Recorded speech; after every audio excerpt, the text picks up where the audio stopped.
গঙ্গরামপুরে নতুন বিজেপি সরকার আসার পর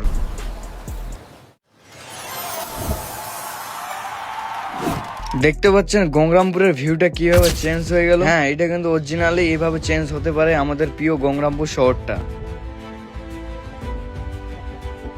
আমাদের এই ভালোবাসার গঙ্গরামপুর শহর, এই গঙ্গরামপুর শহরে অনেক ভালোবাসা, অনেক স্মৃতি জড়িয়ে আছে। টিএমসি থাকাকালীন আমাদের এই প্রিয় গঙ্গরামপুর শহরটা কতই না সুন্দর ছিল। হয়তো বিজেপি সরকার আসার পরে গঙ্গরামপুর শহরটা আরো সৌন্দর্য করে তুলবে। গঙ্গরামপুর শহরের কথা আমি বলতে চাই, আমাদের ফার্স্ট টাইম ভিডিও ভাইরাল হয়েছিল গঙ্গরামপুর শহরে। আবেগ এবং কি অনেক ভালোবাসা জড়িয়ে আছে। তাই তো আমি চাই এই গঙ্গরামপুর শহরটা সবসময় যেন ঝলমলে খুব সুন্দর ভাবে থাকে। এমনকি গঙ্গরামপুরের মানুষগুলোও সবাই চায় শান্তিপূর্ণ যেন আমাদের এই শহরটা থাকে। সব শেষে আমি একটা কথা বলতে চাই, সামনে চলতেছে বিয়ের সিজন।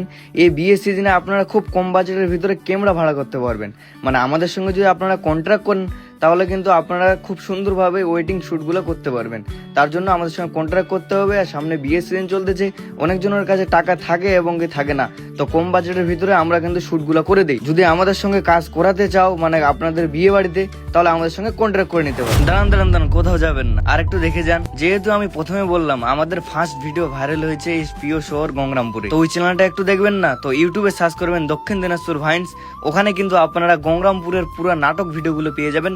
তো চ্যানেলটাকে সবাই সাবস্ক্রাইব করবেন। চ্যানেলটার নাম আছে দক্ষিণ দিনাজপুর ভাইন্স।